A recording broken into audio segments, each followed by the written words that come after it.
بسم اللہ الرحمن الرحیم۔ ناول اوریپیا۔ مگر بھلا اور سہیل کی طرف سے ملنے والے پہلے ڈرافٹ کا امی نے تو ببانگ دھول کہہ دیا، تمہارے اخراجات کے لیے رقم بھیج جائے تو پھر تمہیں نوکری کرنے کی بلا کیا ضرورت ہے؟ میرا تو گزارا بآسانی پینشن سے ہو رہا ہے۔ مگر امی میں فارغ نہیں رہ سکتی۔ وہ ان دنوں بے حد بیزار ہو رہی تھی۔ کچھ دنوں کے مہمان ہو پھر خیر سے امان چلی جاؤ گی۔ اپنے رنگ روپ کی فکر کرو، لڑکیوں کو تو ہزار طریقے آتے ہیں خود کو چمکانے کے۔ تم بھی ادھر پارلر وارلر چلی جایا کرو۔ امی نے لگے ہاتھوں اسے مشورے سے بھی نوازنا شروع کر دیا۔ مجھ سے ان فضول جھنجھٹوں میں نہیں پڑا جاتا۔ وہ کیاریوں کی گوڈی کرنے میں مصروف تھی۔ نفیسہ بیگم کے کئی مرتبہ منع کرنے کے باوجود وہ دل جمعی سے اپنے کام میں مصروف رہے۔ یہاں نئے پودے نہ لگاؤں؟ کوئی ضرورت نہیں، وہ سبزی کاٹتے ہوئے ناگواری سے بولی۔ کل میں جاؤں گی نا تو واپسی کو نئے گملے بھی لاؤں گی۔ عفیفہ خود کلامی کے انداز میں بولی۔ کہاں جاؤ گی؟ وہ بری طرح سے ٹھٹکی۔ ایک جگہ انٹرویو دینا ہے۔ اس نے دنیا جہاں کی مسکینیت اپنے چہرے پر طاری کر لی۔ اب نوکری کا خیال دل سے نکال دو۔ دیکھو عفیفہ، بلا ضرورت دھکے کھانے کی کوئی فائدہ ہے؟ وہ نرمی سے سمجھانے لگی۔ جانتی تھی کہ عفیفہ کو سمجھانا اور قائل کرنا مشکل کام ہے۔ ایک سے بڑھ کے ایک دلیل ڈھونڈ نکالتی تھی۔ اپنی صلاحیت کو دیمک لگانے کی بھی کوئی فائدہ نہیں۔ پہلے تو جاب کرتی تھی نا، آپ نے تو نہیں روکا۔ وہ ہاتھ جھاڑتے ہوئے اٹھ گئی۔ پہلے کی بات اور تھی، اب تم شادی شدہ ہو، شوہر کی مرضی کے بغیر کوئی قدم اٹھاؤ گی تو ناگوار گزرے گا۔ تو یوں کہنا، عفیفہ گویا سمجھ کر مسکرائی۔ سہیل سے پوچھ لیتی ہوں۔ ویسے نہ پہلے بھی کوئی اعتراض نہیں تھا۔ سہیل کا 3 دن سے فون بھی نہیں آیا۔ نفیسہ بیگم نے کچھ سوچتے ہوئے کہا، تم ہی رابطہ کر لیتی۔ اب بھی کرتی ہوں، ذرا ہاتھ منہ دھو لوں۔ عفیفہ کے پتا بھی دیکھنے سے تعلق رکھتی تھی۔ نفیسہ بیگم اسے دیکھ کر رہ گئی، تبھی فون کی بیل گونج اٹھی۔ وہ بمشکل اٹھ کر فون تک گئی تھی۔ سہیل کا فون تھا۔ نفیسہ بیگم نہال ہو گئی۔ ماشاءاللہ بھی تمہیں ہی یاد کر رہے تھے۔ اچھے لفظوں میں یا پھر؟ سہیل بھی شاید اس وقت فارغ ہی تھا، ورنہ تو حال احوال پوچھ کر رکھ دیتا تھا۔ ویسے بھی اسے گئے ہوئے میں 2 ماہ ہی تو ہوئے تھے، اور اتنے مختصر عرصے میں ابھی تک اپنی ساس سے بات کرنے میں جھجک محسوس ہوتی تھی۔ تمہیں کیا لگتا ہے ہم تمہارا ذکر کن الفاظ میں کر سکتے ہیں؟ وہ بڑی خوش دلی سے پوچھ رہی تھی۔ پہلی مرتبہ وہ حال احوال سے آگے کی بات کر رہا تھا۔ انہیں سہیل کی باتوں میں چھپی اپنائیت اچھی لگی۔ یقیناً آپ تو اچھے الفاظ میں یاد کر رہی ہوں گی، تاہم عفیفہ کو مجھ سے خاصے شکوے ہوں گے۔ ارے نہیں تو، نفیسہ بیگم فوراً وضاحت دینے والے انداز میں کہیں۔ وہ ان کا شکوہ سمجھ ہی نہ سکی تھی۔ عفیفہ کہاں ہے؟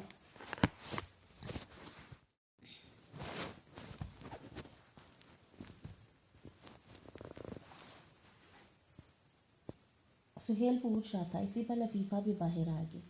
بھلے وقت میں سہیل کا فون آیا، اب اسے نوکری کی بات کرنے کی ضرورت نہیں۔ اسے ریسیور تھما کے اشارے سے سمجھا رہی تھی۔ عفیفہ کو ہنسی آ گئی۔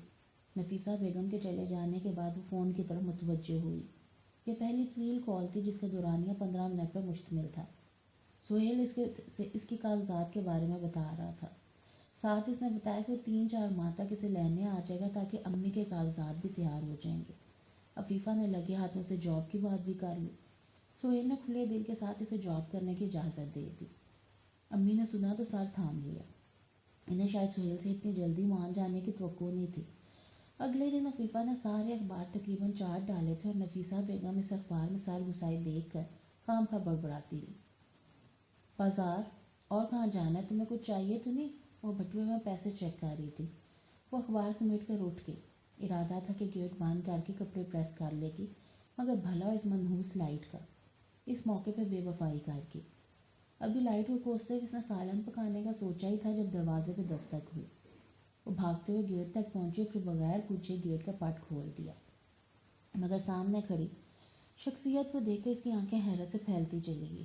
نہ جانے کیسی کیسی بددعائیں دی تھی آپ نے اسے، 4 سال بھی نہ جی سکی۔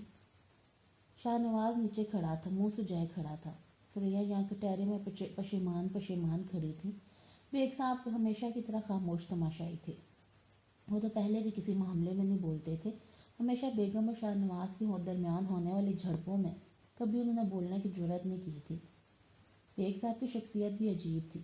پہلے ماں زندہ تھی تو انہی کے حکم کے مطابق معاملات چلائے جاتے، جیسے جلالی طبیعت خاتون اول سریا جہاں نے پائی تھی، دوسری بیوی بھی گنوں کی خوب تھی۔ اینٹ اور پتھر جیسا ویر دونوں میں رہا، ایک دوسرے کے بقیے اور دھیڑنے میں ان دونوں کا کوئی ثانی نہیں تھا، مگر بھلا ہو شاہی کی ماں کا۔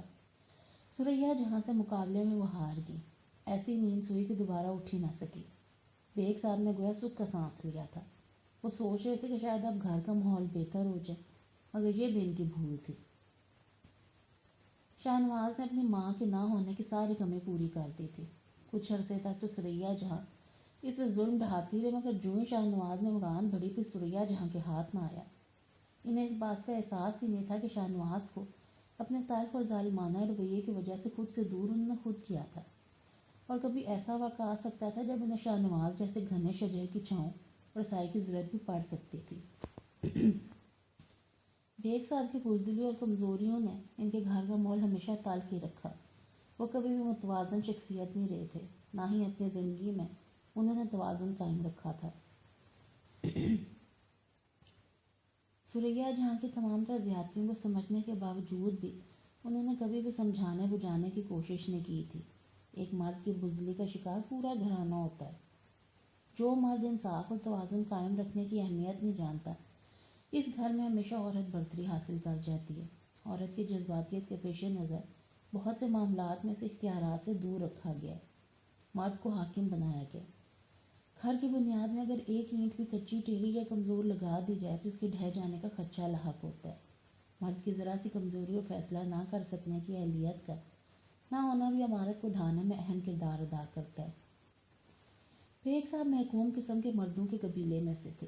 شاہ نواز نے جس قسم کا ماحول اپنے گھر میں دیکھا تھا، وہ اپنے باپ جیسے مردوں سے چننے لگا تھا، جو عورت کو اتنی چھوٹ دے دیتے ہیں، اتنی آزادی دیتے ہیں، ہر بات میں عورت کے فیصلے کو اہمیت دیتے ہیں، اور خود تمام عمر بے دام غلاموں جیسی زندگی گزارنے پہ مجبور ہو جاتے ہیں۔ اور اسے بدمزاج، جھگڑیلی اور غسیلی عورتوں سے بھی انتہا درجے کی نفرت ہو گئی تھی۔ شاید یہی وجہ تھی کہ حریم ماہر عالم سے پہلی ملاقات میں وہ متاثر ہو گیا تھا۔ نرم مزاج، بے حد دھیما اور پراثر بولنے والی ٹھنڈے میٹھے جھرنے جیسی لڑکی، سنجیدگی، وقار اور دلکشی کا پیکر۔ تمہاری بیوی مر چکی ہے؟ سریا جہاں کو کوئی قطعاً یقین نہ آیا۔ جی مر چکی، آپ شکرانے پڑیے۔ شاہ نواز انہیں ہلکا سا پشیمان دے کر چوٹ کرنے سے باز نہ آیا۔ اگر کسی طور طریقے سے شادی کرتے تو مجھے اتنا دکھ بھی نہ ہوتا۔ وہ اپنی شرمندگی مٹانے کو کہہ رہی تھی۔ اپنی قسمیں اور عہد انہیں یاد آ رہے تھے جو رباب کے اس گھر میں آنے کے حوالے سے وہ کرتی رہی تھیں۔ خودکشی تک کی دھمکی بیگ صاحب کو دے رکھی تھی، طور طریقے اور دستور کے مطابق ہی کی تھی۔ شاہ نواز نے چبا چبا کر کہا، اور تمہاری بچی کہاں گئی؟ کچھ بننا پڑا تو بات بدلنے کی غرض سے وہ منمنا کر بولی۔ بچی کی اطلاع آپ کو کس نے دی؟ شاہ نواز بری طرح سے ٹھٹکا۔ تم نے خود فون کر کے بتایا تھا۔ ان کی یادداشت بھی غضب کی تھی، اور آپ کے سینے پر انگارے لوٹ کے ایسی ایسی گالیوں نے سے نوازا، بددعائیں دی کہ بیچاری دوسرا سانس بھی نہ لے سکی۔ وہ بھرائی آواز میں جھوٹ پر جھوٹ بولے جا رہا تھا۔ بچی میں مار گئی؟ سریا جہاں کے دل پر گھونسا سا پڑا۔ انہوں نے کچھ دیر کے لیے سوچا، بھلا کسی مری عورت تو اس کی بچی سے بلا کدورت کیا رکھنی، دنیا دکھاوے کو اسے۔ وہ دل ہی دل میں بہو کے اصحال ثواب کے لیے ایک محفل کے اہتمام کا سوچ رہی تھی۔ اسے دو فائدے نظر آ رہے تھے، ایک تو شو کی جیب پر ہاتھ آ جاتا، دوسرا لوگوں کی نظر میں مزید نیک پروین بن جاتی جنہیں ستیلے بیٹے کی اولاد کا احساس تھا۔ حالانکہ لوگ اندھے اور بہرے نہیں تھے، سب دیکھتے اور سنتے تھے۔ تم نے بتایا نہیں؟ ان کی آواز پہلے سے بھی دھیمی ہو چکی تھی۔ بتا کر کیا کرتا؟ آپ نے کون سا ان کا آخری دیدار کرنا تھا؟ شاہ نواز نے رنجیدگی سے کہا۔ تم نے ٹرانسفر کا بھی نہیں وہ بتایا؟ وہ پھر سے لاجواب ہو چکی تھی، اس لیے بات بدل کر بولی۔ اتنے دن کہاں رہے؟ کسی فٹ پاتھ پر تو نہیں رہا، وہ چبا چبا کر بولا۔ ویسے آپ نے تو میرے گھر گھسنے پر بھی پابندی لگا رکھی تھی، یہ جانتے ہوئے بھی کہ یہ گھر دادا اپنی زندگی میں اپنے ہونے والے پوتے کے نام کر گئے تھے۔ شاہ نواز بھی جتلانے سے باز نہیں آیا تھا۔ سریا جہاں نے زور سے پہلو بدلا۔ انہوں نے اپنے سسر کو بھی آج تک معاف نہیں کیا تھا۔ انہی کی وجہ سے وہ ان کی سوکن کے بیٹے کے حوالے جو وہ گھر گئے تھے، اور یہ بات نہ جانے کب شاہ نواز کو پتہ چل گئی۔ تم تنہا ہی سارے دکھ جھیلتے رہے، اپنوں کو بتایا بھی نہیں؟ سریا جہاں نے خام کا لہجے میں دقت طاری کی۔ کون سے اپنے؟ آپ اور صرف آپ؟ وہ تیوری چڑھا کر بولی، کب آپ نے مجھے اپنا سمجھا؟ تم بھی تو مجھے ماں کا درجہ آج تک نہیں دے سکی۔ وہ گیند اس کی طرف اچھال کے خود مطمئن ہوگی۔ عورت کے پاس ایک ہی طوفان ہے، جب چاہتی ہے مظلوم بن جاتی ہے۔ شاہنواز ان کی چلاکی پر بھنا کر رہ گیا۔ ابھی تک میرے زخموں پہ رن نہیں آیا محضور، وہ بھی ماضی کو بھول نہیں سکتا تھا۔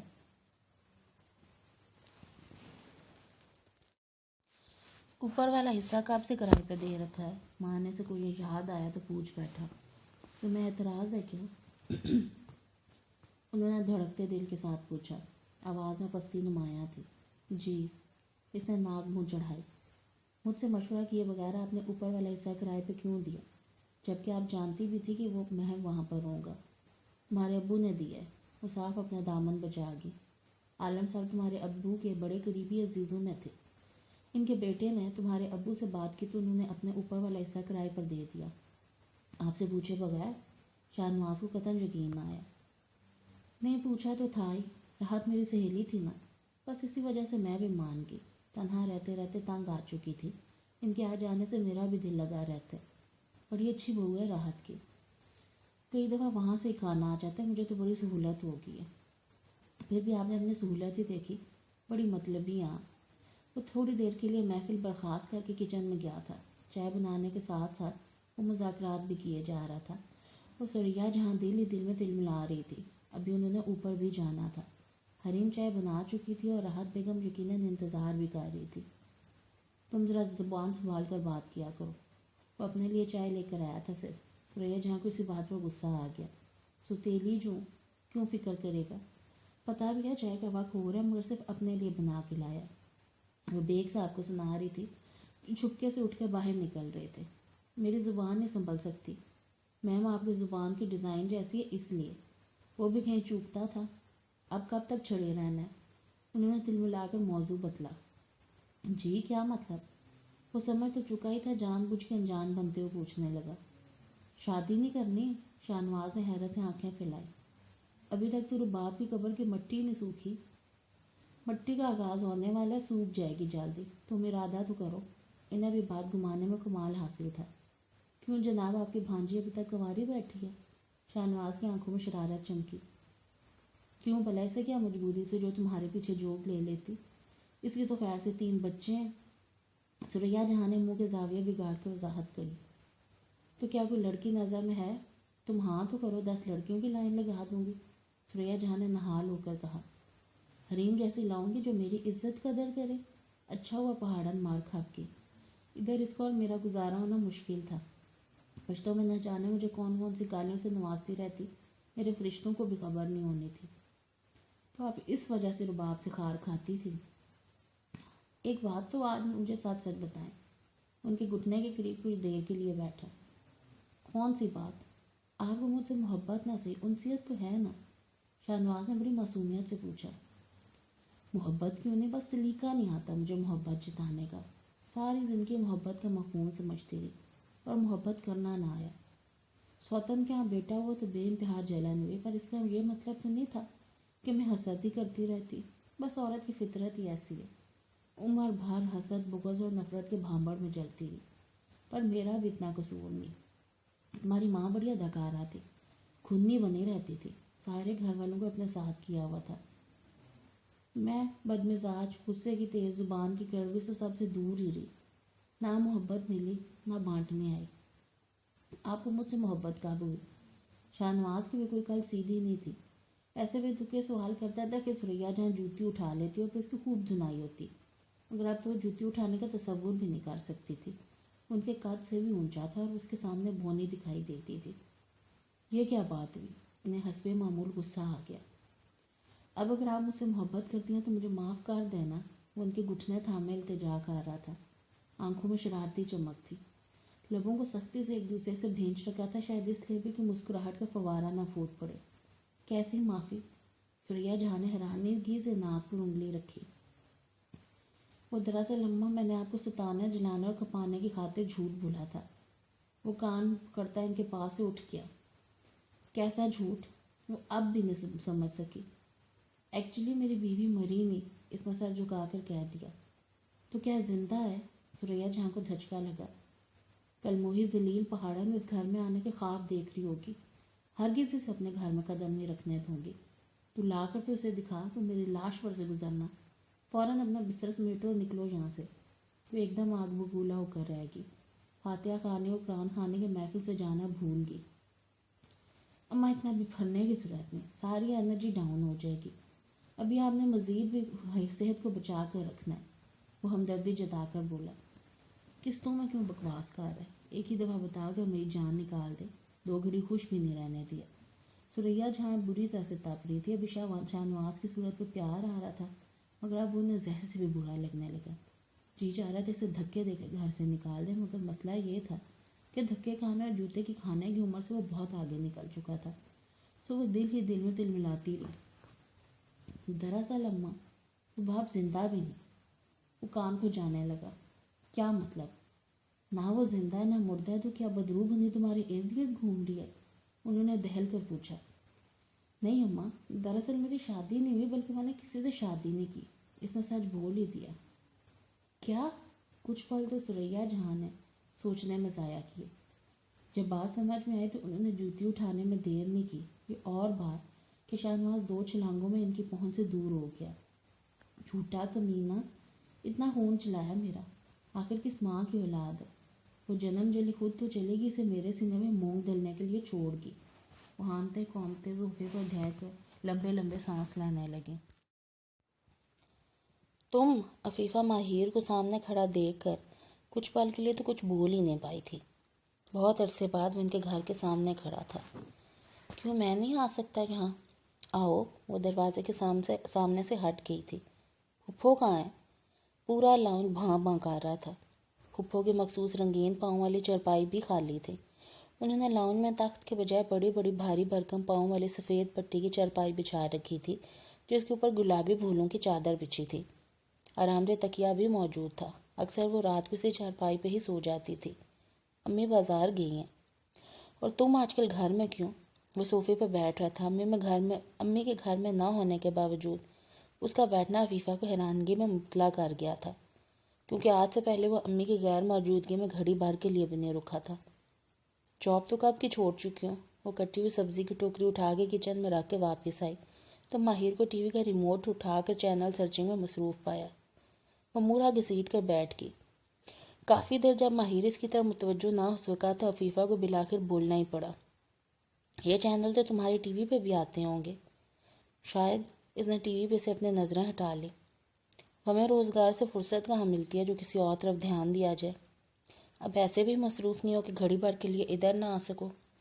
نہ چاہتے ہوئے بھی اس کی زبان پہ شکوہ آ ہی گیا۔ تم کہاں یاد کرتی ہو جو مقناطیس کی طرح دوڑا چلا ہوں۔ وہ صوفے کی پوچھ سے ٹیک لگا کر بولنے لگا۔ یاد کرنے کا بھلا کیا فائدہ؟ اس نے شانے اچکا کر سامنے دیوار کی طرف دیکھنا شروع کر دیا۔ ماہر کے چہرے کی طرف دیکھنا آسان کہاں تھا، اور اس کی آنکھوں میں تو آج تک دیکھ نہیں پائی تھی۔ یہ بھی ٹھیک کہا، اس نے تائیدی انداز میں ساری لایا۔ تم کب تک جا رہی ہو سہیل کے پاس؟ ابھی کچھ پتا نہیں۔ کیوں، کیا ویزا نہیں لگا؟ ماہر نے حیرانگی سے پوچھا، کیونکہ امی نے اسے بتایا تھا کہ عفیفہ جانے والی ہے۔ وہ زمیلہ کی طرف سے پریشان تھی اور بار بار ٹھنڈی آہیں بھر کے کہتی تھی، اپنے اپنے نصیب کی بات ہے۔ سہیل ان دنوں دبئی میں ہے، وہ آئیں گے تو انہی کے ساتھ جاؤں گی۔ وہ انگلیاں چٹکاتے ہوئے بولی۔ کب تک آنے کا ارادہ ہے؟ ماہر کی دلچسپی دیکھ کر آج عفیفہ بہت حیران ہو رہی تھی۔ ابھی کنفرم نہیں ہے۔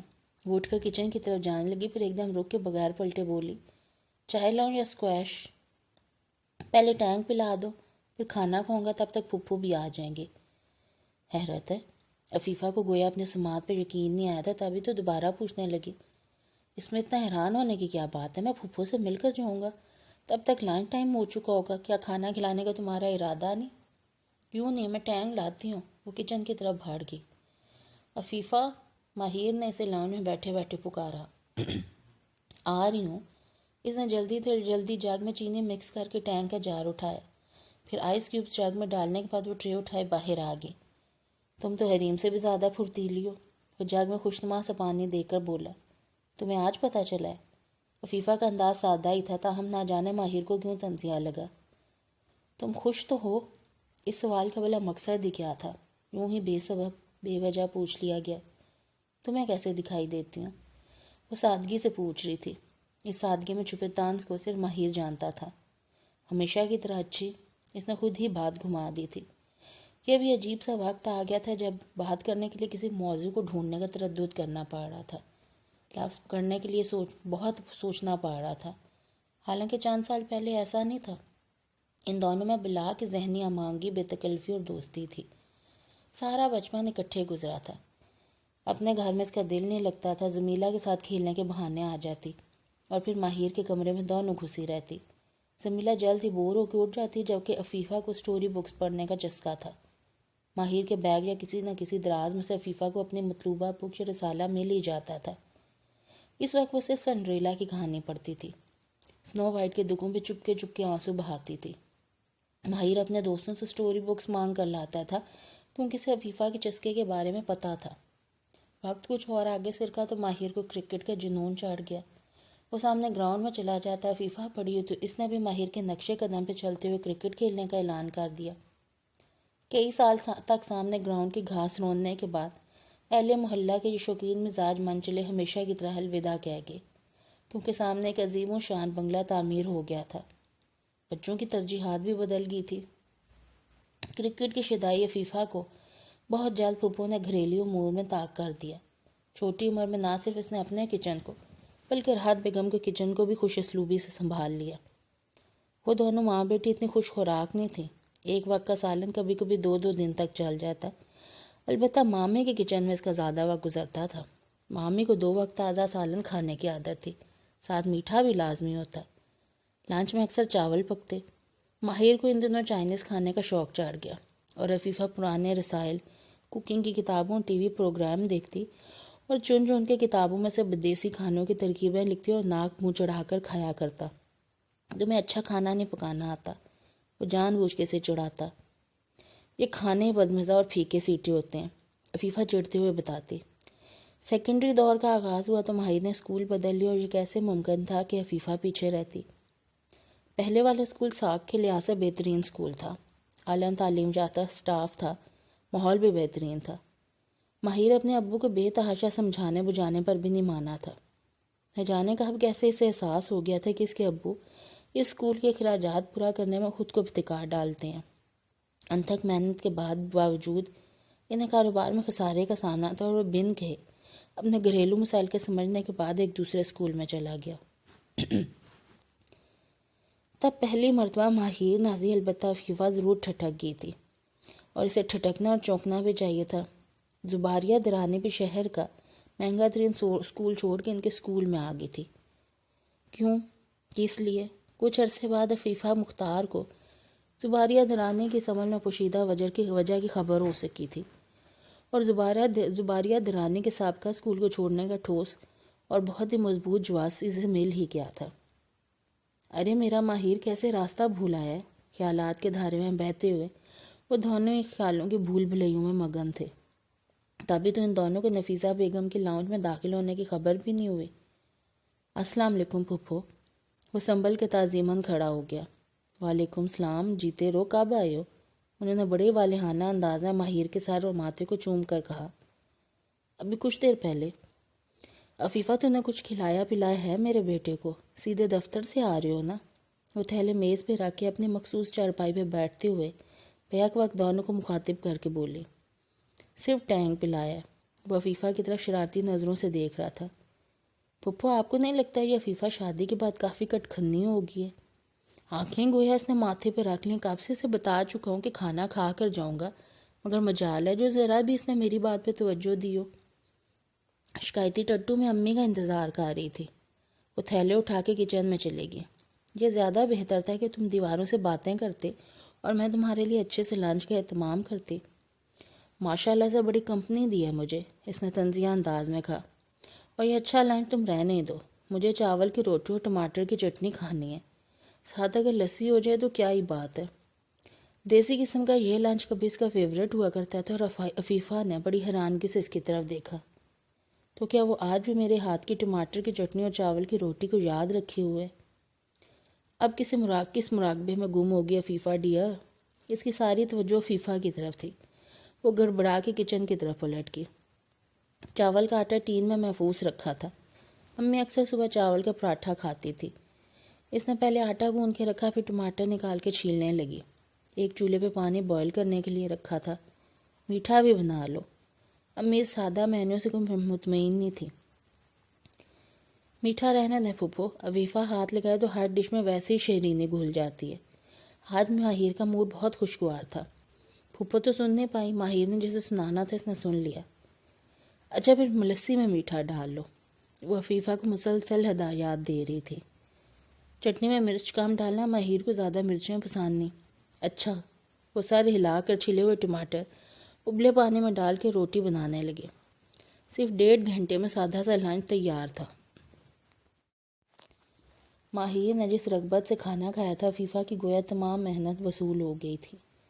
پھپھو یوں لگ رہا ہے وقت 10 سال پیچھے چلا گیا، عفیفہ نے ماہر کو کہتے سنا۔ وہ آخر لسی کا گلاس پیتے ہوئے کھڑا ہو گیا۔ چلتا ہوں پھپھو، پھر چکر لگاؤں گا، ابھی آفس جانا ہے۔ بریک ٹائم تھا، سوچا آپ سے مل لوں۔ شکریہ بیٹا، جو اللہ کی امان میں دیا، نفیسہ بیگم نے اس کے شانے پہ ہاتھ پھیر کے کہا۔ وہ اسے گیٹ تک چھوڑنے کے لیے باہر چلی گئی۔ واپس آئیں تو عفیفہ کو گمسم سا کچن کا کواڑ تھامے دیکھا تو ٹھٹک گئی۔ وہ کسی پتھریلی مورتی کی طرح ساکت سامت کھڑی تھی اور اس کے چہرے پہ گرد اور دھول کی چادر تنی تھی۔ اتنی دبیز چادر تھی کہ عفیفہ کی نقوش گویا چھپ کے رہ گئے۔